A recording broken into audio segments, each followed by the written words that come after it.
Bab 088. Loh, masa? Wirya menghentikan langkah tiba-tiba. Dia langsung berdiri di hadapan Zahwa memperhatikannya dengan seksama. Kenapa kamu tiba-tiba saja pucat sekali? Perasaan tadi baik-baik saja.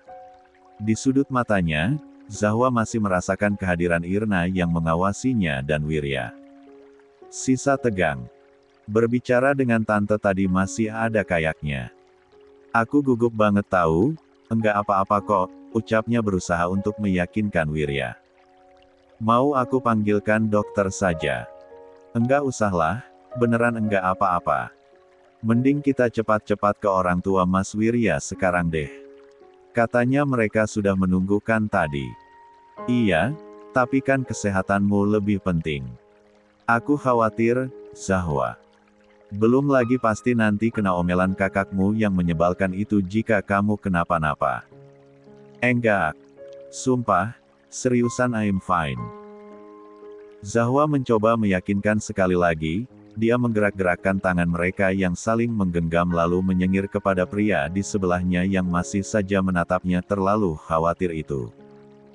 Untuk sekarang satu-satunya yang bisa Zahwa lakukan hanyalah menyembunyikan kekalutannya sebisa mungkin. Tidak sekarang dengan Irna yang mengawasinya begini. Demi Tuhan, sungguh ada-ada saja hal yang merusak kebahagiaannya hari ini. They will kill her. No, stop. Zahwa cepat-cepat menahan tangan Wirya. Jangan gila, kita sudah mau pulang sekarang. Gila. Dia yang lebih gila, Zahwa. Says so fucking crazy. Kenapa bisa-bisanya kamu baru bilang sekarang? Zahwa tahu kalau akan beginilah reaksi Wirya ketika dirinya bercerita perilah yang terjadi seminggu yang lalu, namun jika tidak bercerita pun Zahwa yakin hanya akan terlalu membahayakan untuknya. Jadilah, setelah pertimbangan panjang selama berhari-hari, dirinya memilih mantap untuk memberitahu setelah seluruh keluarga Wirya pulang kembali ke Jakarta 2 hari yang lalu. Setelah dia merasa lebih aman tentu saja. Beritahu papa kamu. Mas, kalau kamu tidak bisa, biar aku yang memberitahu. Mas Wirya. Zahwa memanggil dengan lebih tegas agar Wirya yang nampak sedang luar biasa marah itu bisa untuk mendengarkannya. Pesawat kita akan berangkat sebentar lagi, kita akan membahas itu setelah sudah sampai saja, oke? Zahwa menghela napas. Seharusnya aku beritahu Mas Wirya setelah anding saja tadi. Gumamnya merasa sedikit menyesal karena tidak bisa menahan kegundahan hatinya lagi. Bisa-bisanya kamu menunda-nunda memberitahu masalah sebesar ini, Zahwa. Bisa tidak kalau terjadi sesuatu itu langsung memberitahu aku saja. Jangan terus-terusan memendam permasalahan sendirian seperti ini. Kamu pikir aku tidak pantas untuk tahu ya? Kamu pikir, dengan kamu yang menyembunyikan, aku merasa senang karena bebanmu tidak terbagi.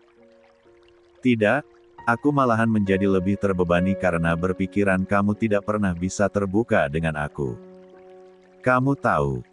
Zahwa menjadi terbungkam, nyalinya langsung menciut ketika Wirya memarahinya seperti itu. Kepalanya langsung menunduk lesu, tidak berani mengatakan apapun lagi padahal maksudnya bukan begitu. Zahwa perlu waktu untuk memikirkan harus bercerita ataukah tidak karena dia sudah berjanji kepada Irna untuk menutup mulut, namun tersadar jika diam nyawanya malahan akan semakin berbahaya pun dia juga tahu kedudukannya jauh lebih berkuasa dari Irna, jadilah Zahwa baru memutuskan untuk bercerita sekarang. Seharusnya bukan dirinya yang merasa terancam, melainkan Irna yang lebih membutuhkan bantuan keluarga Wirya dan juga ayahnya.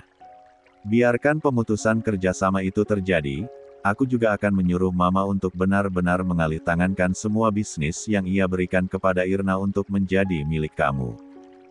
Biar dia sadar, dia salah mengancam orang. Dia yang memerlukan kita di sini, maka seharusnya dia yang merasa terancam. Lagi pula sudah sejak lama aku menyuruh Mama untuk memberhentikan Irna untuk mengelola semua bisnis itu karena kerjaannya yang tidak becus. Cuman karena Mama memikirkan kalau dia keluarga saja juga belum menemukan pengganti, Irna terpaksa tetap bertahan. Kamu sepertinya harus sadar dalam dunia bisnis tidak bisa menggunakan hati sepenuhnya Zahwa, kamu harus lebih realistis. Lebih tega, agar tidak diinjak-injak dengan seenaknya. Dan berhubung posisi kamu ada di atas, seharusnya kamu memanfaatkan itu untuk mengintimidasi lawanmu, bukannya malahan menjadi merasa yang terancam. Wirya menghela napas melihat Zahwa yang menatapinya dengan kedua sudut bibir yang melengkung ke bawah. Dia mengusapi pipi perempuan itu dengan perasaan bersalah, menjadi tidak tega dan segera tersadar dari emosi sesaatnya ketika menatapi mata Zahwa yang menyorotinya dengan sendu. Maaf sudah memarahimu, aku tidak bermaksud begitu. Suara Wirya yang tadinya berbicara dengan nada suara rendah khas sekali jika pria itu sudah diliputi emosi langsung berubah melembut. Aku tadi sedang kalut sekali, sayang. Zahwa menggeleng, makin dibuat sedih karena ucapan itu. Enggak apa-apa, marahin aja soalnya aku emang salah. Mas Wirya padahal sudah meminta aku untuk tidak menyembunyikan apapun tapi tetap saja lagi-lagi aku mengulanginya, ucapnya dengan suara yang pelan. Minta maaf ya. Zahwa menjulurkan tangannya dengan kepala yang menunduk tidak berani menatapi Wirya. Sekarang, Wirya malahan dibuat ingin tertawa karena tingkah Zahwa yang terlalu menggemaskan untuknya. Kemarahannya langsung sirna begitu saja. Tangan yang mengacung kepadanya itu ia genggam sejenak lalu tubuh Zahwa dirinya tarik ke dalam pelukan. Dagunya berada di puncak kepala perempuan itu sedang tangannya ia bawa untuk mengusap punggung Zahwa.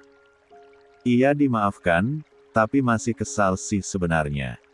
Kamu enggak bisa dikasih tahu, menyembunyikan sesuatu terus sih. Iya. Enggak apa-apa kesal aja, aku emang ngeselin. Aku masih enggak terbiasa bergantung dengan seseorang soalnya. Wirya tadinya berniat bercanda mengatakan kalimat tersebut namun melihat Zahwa yang terdengar makin sedih suaranya meski dia berusaha untuk terlihat tabah membuat Wirya menguraikan pelukan mereka lalu menghimpit kedua pipi Zahwa dengan telapak tangannya sehingga bibir perempuan itu menjadi mengerucut ketika menatapnya. Bercanda. Wirya terkekeh samar, dia memajukan sedikit kepalanya sehingga dahinya dengan dahi Zahwa terkantuk pelan. Tapi janji dulu buat enggak mengulanginya ya. Langsung beritahu Mas, Zahwa. Jangan dipikir-pikir sendirian terus, kalau amit-amit terjadi sesuatu yang membahayakan nyawamu dan aku tidak tahu bagaimana. Iya, maaf. Zahwa mengangguk patuh. Jika seperti ini, Wirya menjadi tersadar bahwa Zahwa hanyalah seorang perempuan muda yang akan bersikap sesuai dengan umurnya secara alamiah. Dia memang jauh lebih dewasa pemikirannya daripada perempuan seumurannya namun tetap saja, sikap dan gelagatnya tidak bisa menutupi bahwa Zahwa hanyalah perempuan yang masih banyak memerlukan bimbingan akan segala hal akibat umurnya yang masih muda. Tolong dimaafin ya. Zahwa memohon sekali lagi, Wirya tidak melakukan apa-apa selain menahan senyuman lalu menciumi secara kilat puncak kepala perempuan itu. Ini tempat publik kali. Masih saja romantis-romantisan. Celetukan itu menarik Zahwa dan Wirya dari dunia yang mereka bangun sendiri, menyadarkan keduanya bahwa mereka ada di bandara di mana itu artinya banyak sekali manusia yang berlalu lalang sekarang. Enggak mendengar pemberitahuan ya. Sudah disuruh masuk. Julian yang tangannya tengah bersidekap itu geleng-geleng kepala melihat dua orang di hadapannya sekarang. Kakak jangan ganggu mulu deh. Zahwa menggerutu karena momen antara dirinya dan Wirya menjadi terinterupsi gara-gara Julian. Aku mau sama Mas Wirya hari ini. Jangan jahil terus. Melempar tatapan mengancam kepada Julian, dengan masa bodoh Zahwa menarik tangan Wirya untuk pergi menjauh.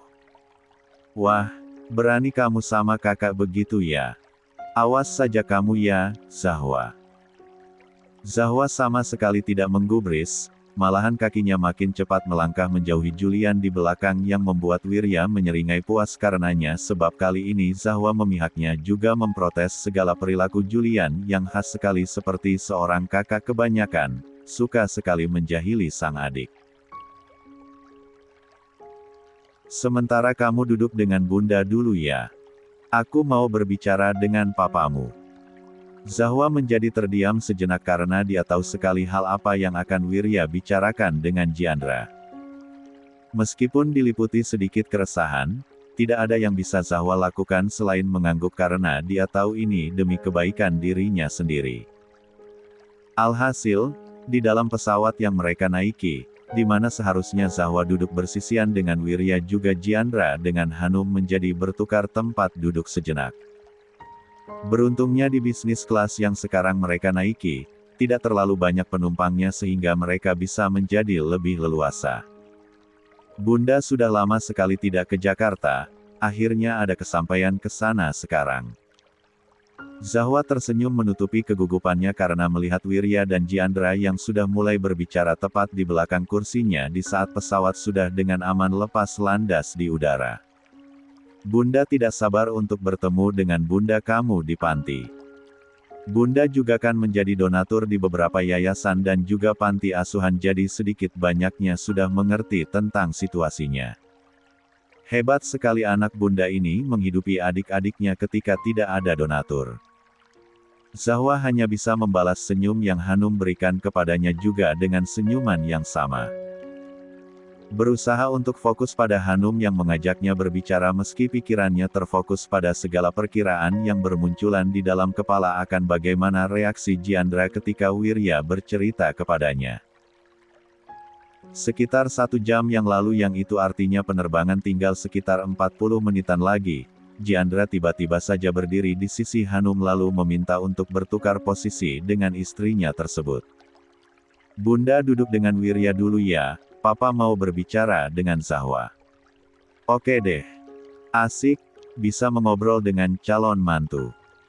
Hanum langsung menyetujui tanpa memikirkan apapun, dia segera berpindah dan Jiandra langsung mengambil tempat untuk duduk di sebelahnya. Zahwa langsung menegak tubuhnya, menunggu dengan tegang apa yang akan Jiandra lakukan namun ayahnya itu hanya tersenyum tipis lalu mengusap kepalanya. Tidak usah dipikirkan, papa yang akan mengurus semuanya dengan Wirya. Mendengar itu, meskipun merasa kelegaan mulai membanjiri renang dadanya karena segala pemikiran buruknya tidak kunjung terbukti, masih ada yang mengganjal di dalam dada Zahwa sekarang. Maaf ya Pak tidak langsung bercerita sesuatu yang padahal semengerikan ini. Papa mengerti, ada banyak hal yang mungkin anak papa ini pertimbangkan bukan? Sudah, jangan dipikirkan. Fokus pada kesehatanmu saja. Semuanya akan papa dan Wirya urus. Zahwa tidak berani menanyakan apa yang akan dilakukan oleh Jiandra karena mungkin saja itu tidak akan sesuai dengan pemikiran orang awam sepertinya. Jiandra dan Wirya sudah sangat berpengalaman di dalam kancah dunia bisnis sehingga Zahwa yakin sekali kelam dan gemerlapnya dunia tersebut sudah mereka jalani. Zahwa sudah merasakan sendiri bagaimana mengerikannya Wirya ketika dulu dirinya melakukan sesuatu kepada Renata dan Adrian yang membuat mereka muncul saja bahkan tidak berani di hadapannya sekarang. Sekarang, Zahwa sudah mempunyai banyak sekali malaikat pelindung yang akan pasang badan untuknya. Zahwa cukup tahu hal itu saja dan dia menjadi jauh lebih tenang karenanya. Kita akan ke panti kamu dulu lalu mengurus dokumen kamu yang akan secara resmi menjadi bagian dari keluarga papa lalu setelahnya, kamu bisa mengurus berkas-berkas pernikahan dengan Wirya. Kamu tinggal terima beres saja, fokus dengan diri kamu saja ya, nak. Iya, Pak. Terima kasih banyak sudah mengurus segalanya untukku. Zahwa tidak merasa simen ini di dalam hidupnya sebelumnya karena ada banyak sekali orang-orang yang bersedia melakukan apapun untuknya. Tidak perlu berterima kasih, ini sudah kewajiban papa sebagai orang tua. Tapi kalau aku menikah, aku tidak mungkin bisa tinggal dengan papa lagi padahal kita kan baru saja bertemu. Pekerjaan Mas Wirya ada di Jakarta sedang papa di Bali. Papa kan tidak mungkin juga pindah denganku. Zahwa menyuarakan keresahan terbesar yang sejak kemarin-kemarin juga dirinya pikirkan. Tidak apa-apa, 2 minggu sekali mendatangi kamu papa sama sekali tidak keberatan toh papa juga punya rumah di Jakarta. Sementara kamu tinggal di sana dulu ya. Walaupun sudah tidak ditinggali bertahun-tahun, rumah itu masih terawat karena ada yang menjaga. Kamu juga tidak apa-apa kan nanti bolak-balik Jakarta-Bali? Zahwa mengangguk. Tentu saja, mana mungkin dia keberatan. Sedang ingin berdekatan dengan keluarganya saja adalah salah satu dari dua keinginan terbesarnya sekarang selain segera meresmikan hubungannya dengan Wirya. Untuk sekarang kita sekeluarga bisa kok untuk sekitar 1 bulanan tinggal di Jakarta dulu selagi mengurus semua berkas-berkas. Bukan masalah sama sekali, nak. Kamu tidak perlu untuk mengkhawatirkan tentang itu. Bawaan hormon kehamilan ini agaknya masih ada karena hati Zahwa menjadi jauh lebih sensitif sekarang. Atau mungkin karena dia terlalu bahagia saja sekarang karena memiliki orang tua yang begitu bersahaja dan berpikiran luas. Entahlah, yang terpenting Zahwa merasa luar biasa terharu sekarang. Papa makasih banyak ya sudah sangat mendukungku. Bertemu dengan Papa membuatku sadar bahwa keajaiban itu ternyata memang nyata keberadaannya. Zahwa jangan berbicara begitu dong, Papa malu kalau kamu lihat Papa menangis lagi. Sudah ya, sekarang kamu kembali duduk dengan Wirya lagi. Gawat, mata Papa sudah merah begini. Zahwa tersenyum geli melihat Jiandra yang cepat-cepat beranjak dari tempat duduk di sebelahnya lalu berganti dengan Wirya kembali. Sudah lebih tenang sekarang. Zahwa mengangguk kepada Wirya yang nampak sedang membuka iPad miliknya lalu memakai kacamata anti radiasi miliknya. Masih ada 30 menit lagi. Mending tidur atau menonton tuh. Aku mau sambil cek dokumen dulu. Enggak mau melihat Mas Wirya saja. Buat apa? Nanti kam bete soalnya bakalan aku cuekin, lagi mengurus pekerjaan ini. Zahwa menggeleng. Mas Wirya ganteng kalau pakai kacamata begitu, kelihatan kayak dosen muda. Celetuknya mengomentari penampilan Wirya yang menjadi total berbeda hanya karena sebuah kacamata yang ia pakai. Kenapa? Kamu mau jadi mahasiswanya? Tidak ada yang salah dari ucapan Wirya namun smirk yang muncul di ujung bibir pria itu seketika membuat Zahwa dibuat tercekat. Ngaco. Aneh banget omongannya. Zahwa mengomel namun tidak menutupi fakta bahwa pipinya sedang memanas hebat sekarang. Iya deh, aku tidur aja sekarang, jangan diganggu ya. Ucapnya kemudian lalu langsung memejamkan mata tanpa mau lagi menatapi Wirya yang hanya bisa menyeringai samar melihat tingkah Zahwa yang semakin hari nampak semakin menggemaskan untuknya. Mau yang mana? Zahwa yang masih tercengang menatapi perhiasan yang nampak begitu berkilau di hadapannya melirik kecil ketika Wirya yang berdiri tepat di belakangnya sedang menumpu tangan di kaca wadah tempat perhiasan itu berjejer sambil berbisik kepadanya. Enggak tahu. Zahwa balas berbisik. Kok enggak tahu? Bingung? Harganya enggak masuk akal masa ansih harganya Mas Wirya. Keluhnya dengan suara yang lebih kecil lagi agar petugas yang memakai setelan begitu formal yang mengawasi tak jauh dari mereka tidak mendengar ucapannya. Ya bisa saja, kan berliannya saja beberapa karat. Wajar kok, sahut Wirya kalem, benar-benar nampak tidak mempermasalahkan sama sekali harga fantastis yang ia temui hanya karena sebuah cincin. Mau menambah kalung tidak? Itu, kelihatan bagus. Dia malahan juga menambah demikian. Apa enggak berlebihan kalau membeli di sini? Terus membeli di mana? Aku seringnya mengantarkan mama beli perhiasan ya di sini. Dasar orang kaya. Zahwa menggerutu di dalam hati. Terserah Mas Wirya deh mau yang mana. Pada akhirnya selihat melihat-lihat juga berbincang dengan petugas di hadapannya. Ujung-ujungnya Zahwa juga masih kebingungan harus memilih yang mana. Kok begitu? Mas tidak mengerti yang beginian, sayang. Kamu saja, cari yang selera kamu, biar enggak menyesalkan dipakai seumur hidup. Halah, seumur hidup katanya. Wajah Zahwa langsung memerah tanpa tahu tempat sama sekali. Tanya mbaknya lagi saja deh. Zahwa memutuskan demikian karena sungguh, Melihat berbagai macam perhiasan di hadapannya juga tag harganya yang menurutnya sama sekali tidak masuk akal, otak Zahwa mendadak buntu. Yang sederhana saja mbak, tidak terlalu besar berliannya, yang penting tetap kelihatan cantik dan elegan kalau dipakai.